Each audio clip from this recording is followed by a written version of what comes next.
I'm going to talk about a couple of things.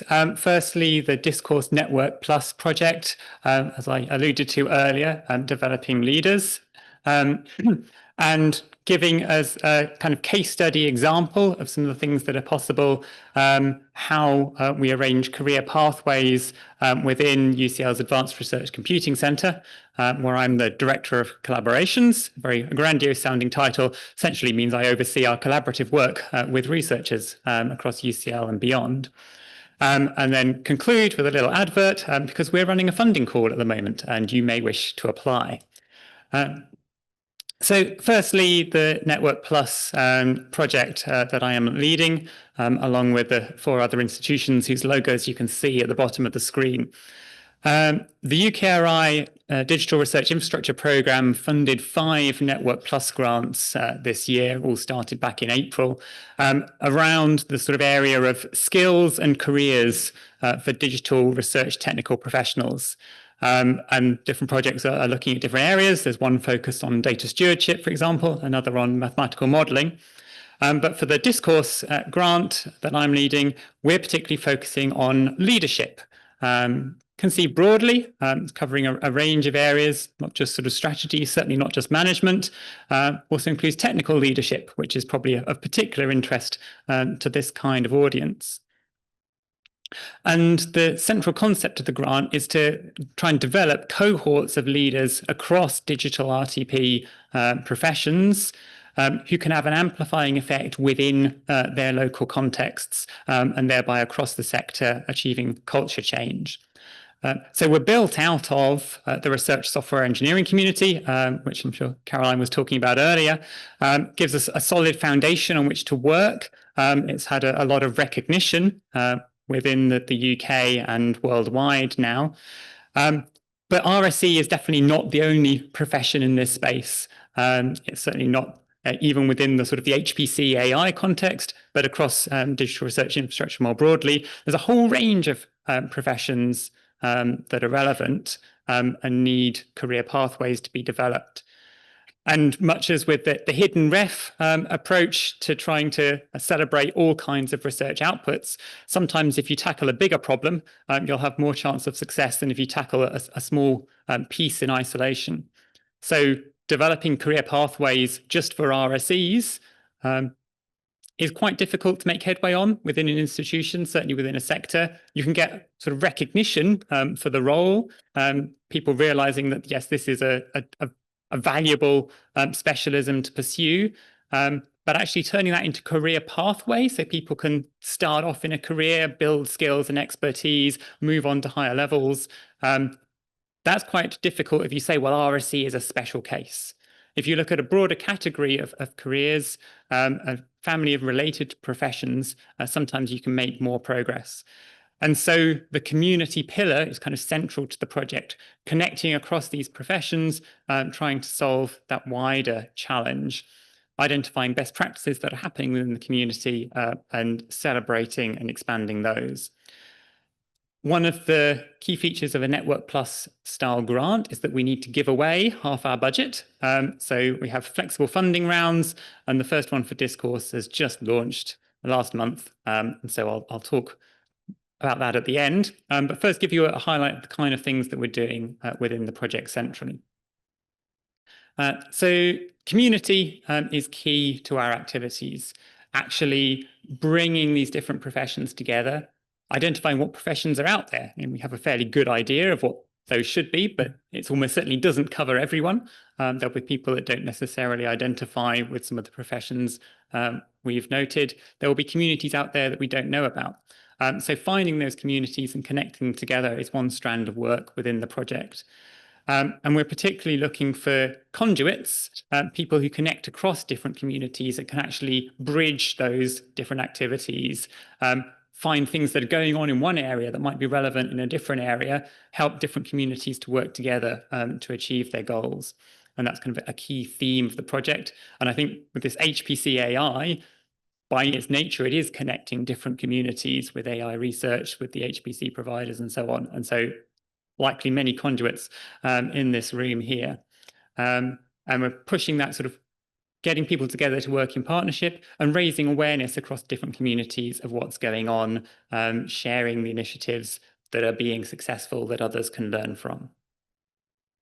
And I guess one particular thread here as well is that issue of diversity and providing mentorship and recognition for a whole range of different backgrounds. We don't want the next generation of leaders just to look like us. We want to bring in all people that could contribute to the sector. Another strand of the project is looking at skills and training, particularly around leadership training. But we're piggybacking on what was a community volunteer initiative, the Digital Research Competencies Framework. And one of the leaders of that is one of the co-leads on DisCouRSE. So he's actually now being paid to work on this. And that's trying to sort of map the skills and competencies needed for success in different RTP professions. It's expanded beyond its RSE incubation, and link those to the sort of career pathways for how you progress in those skills. And one of the things it has is an open source web app to help users actually interact with the framework, map their skills, and ultimately where we want to get to is link that to training that's available from across the communities. So you can see, well, this is where I want to go in my career. These are the skills that I'm going to need. These are good training options available to me that understand the digital research technical professional space. A lot of training, particularly within academia, is targeted either at assuming you're a researcher or assuming you're professional services. And if you don't quite fit in either of those categories, it might not be the most useful training that you could do. So starting from that competency framework, we're then looking at, okay, so what are the competencies particularly appropriate for developing leaders? What are things that cross-cut across different professions rather than being specific to a profession? Where are there training opportunities already to enable people to grow in those?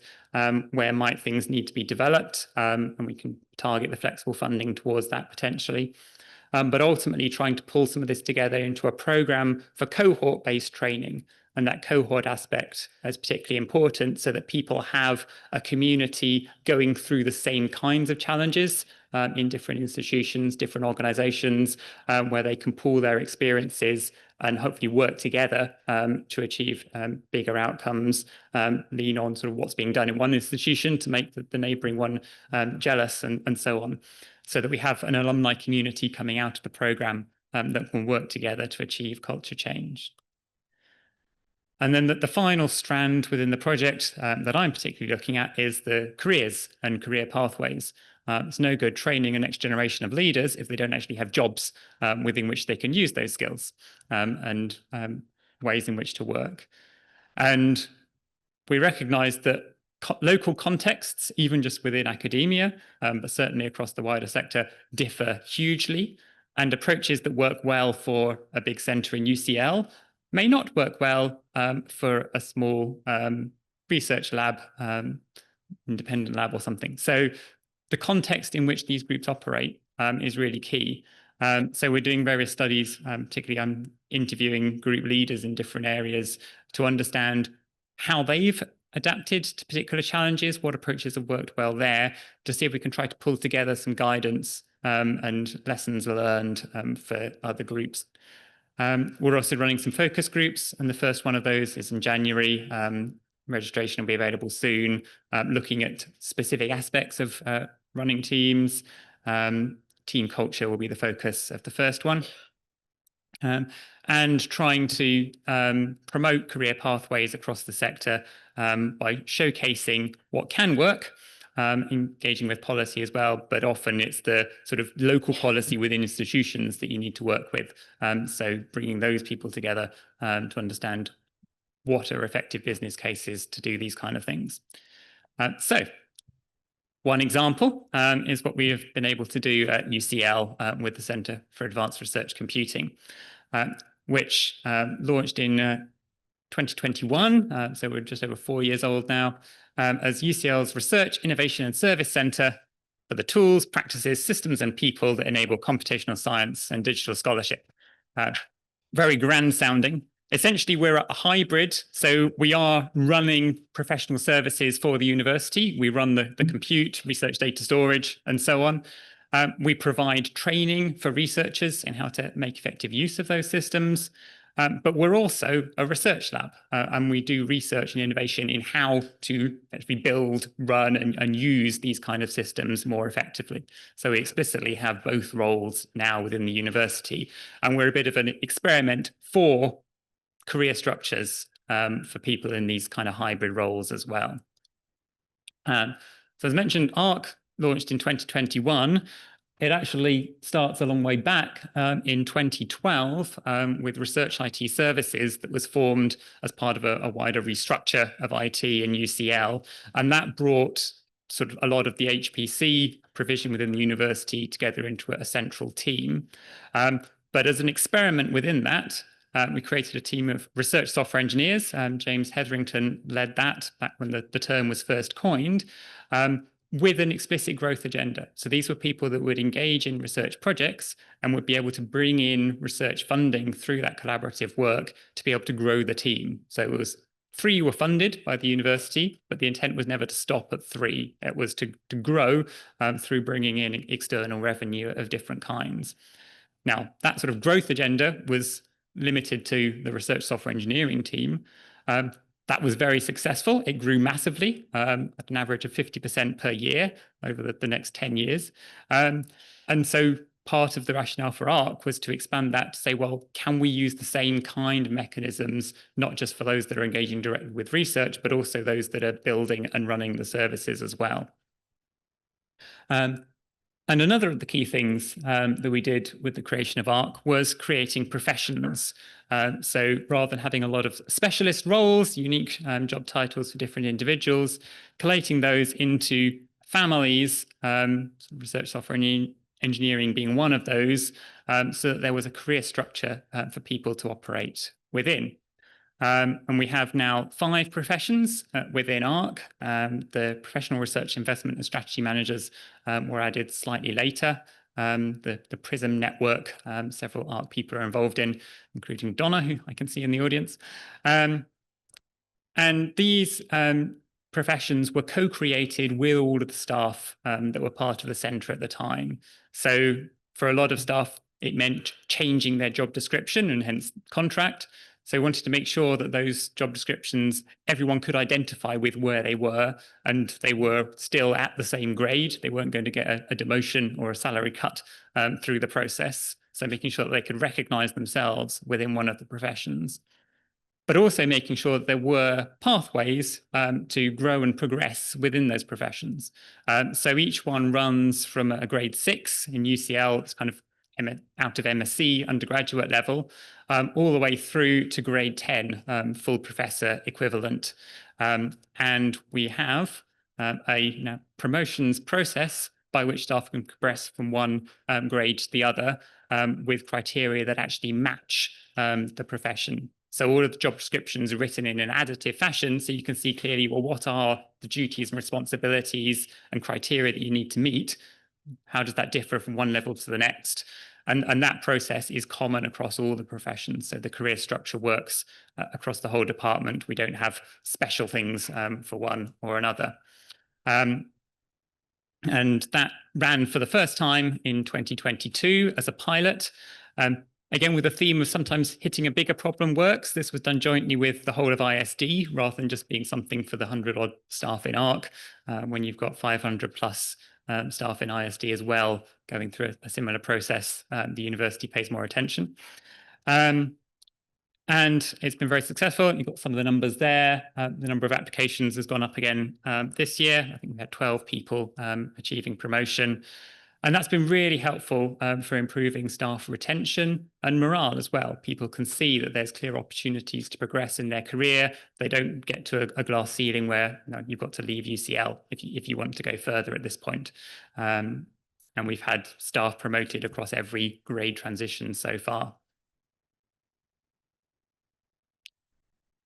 Now, that might seem like, yes, just keep growing ARC. It's going really well. That's not our long-term strategy. We're probably not far off the maximum size we'd like to be.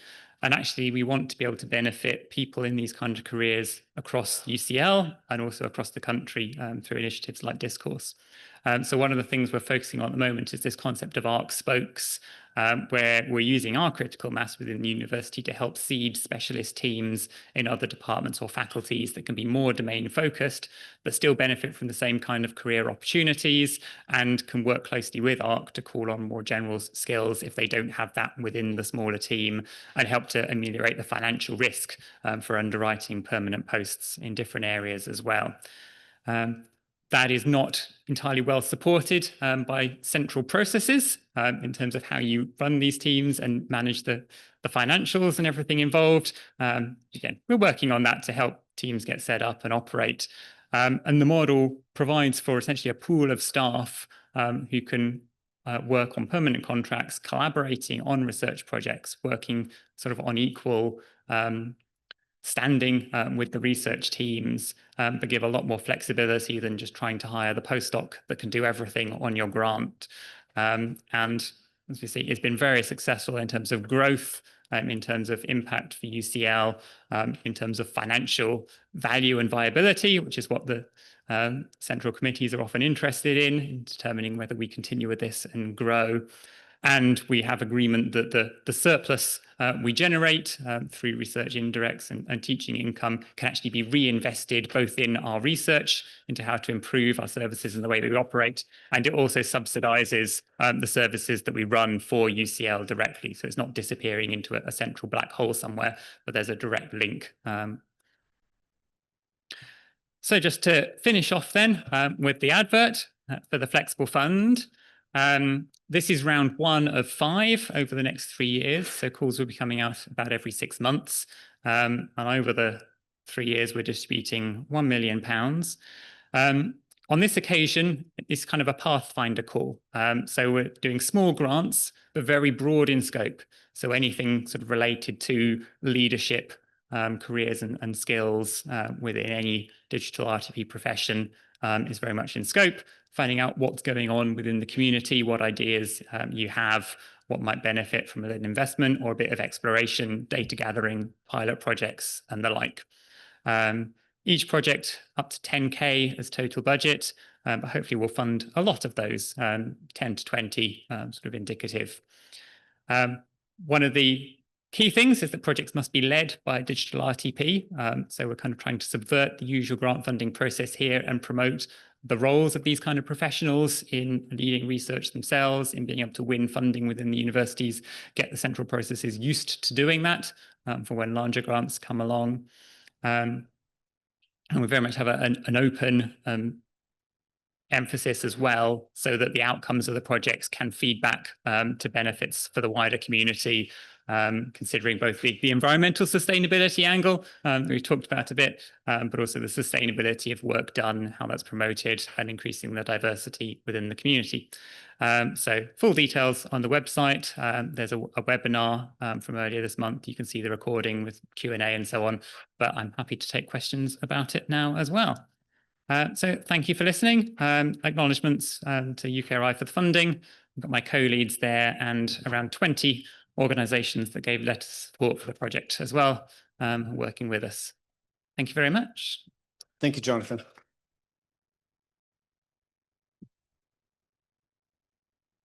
We have some time for questions.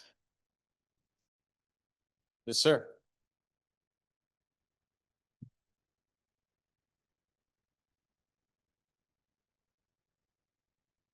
You talked about UCL ARC having the ability for promotion pathways and so and so. A lot of RSCs are on professional services type contracts where they do not have that ability for promotion. It's very much a job must become available for you to take it on. How does UCL sit within your ARC rather, sit within UCL such that you have that control? Like at Sheffield, we're weird. We sit with an academic department, our RSC team. So we have to align with the academic career pathway. We have promotions, but we're kind of the exception in that. But I have heard some other places do have the control. It's just trying to understand where that comes from. Yeah, so we do sit within professional services as far as our contracts are concerned. we sit under academic faculties for some things on the teaching and research side of things. So it's a weird organizational structure. But yes, the contracts are professional services, which normally means there isn't a promotions pathway.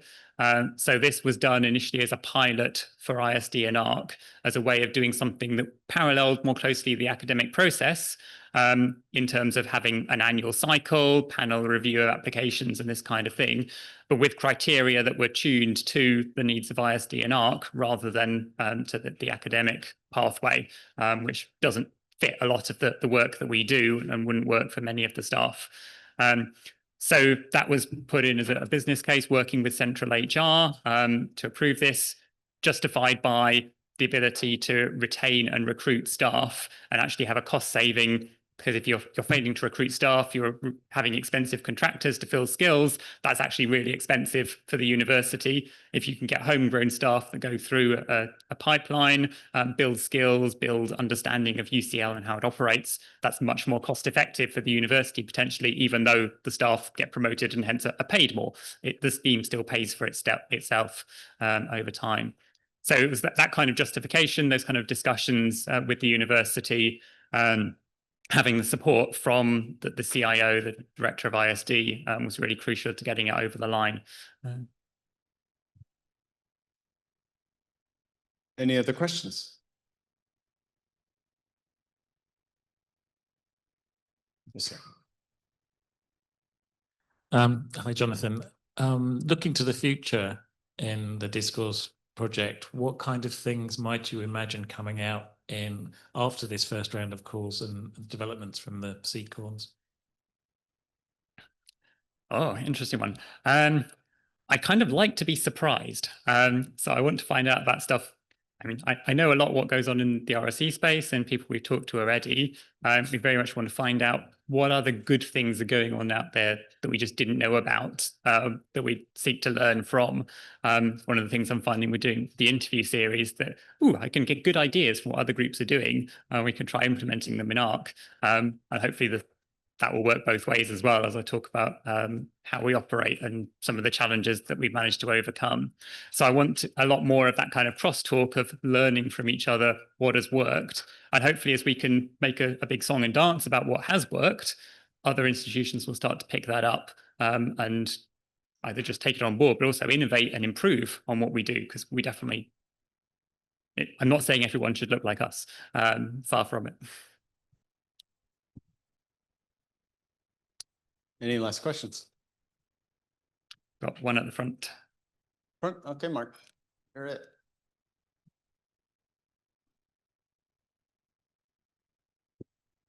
Thanks. So you mentioned the idea of seeding ARC-like things or ARC-like activities across UCL, but also outside. So I'm asking about the outside ones. Do you have plans of how to do that seeding? Or say, for example, how are there concrete ways to help other universities who are finding it more difficult, maybe to develop the career pathways that you've done? And I should add, thank you for all the work you have done, because it's very helpful to have all this material available. But even still, are there ways to kind of show people how to go along the road?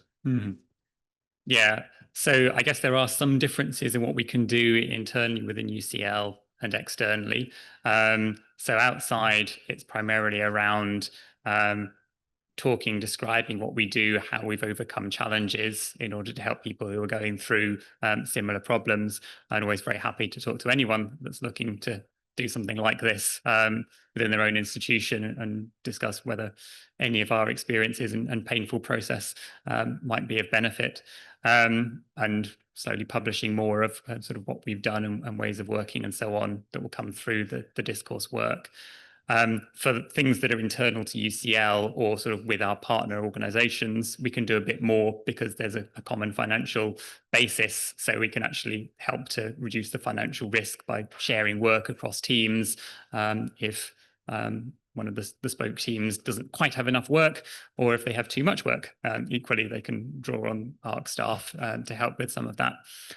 So that helps convince department heads that the risk is not as high as they might otherwise think it is.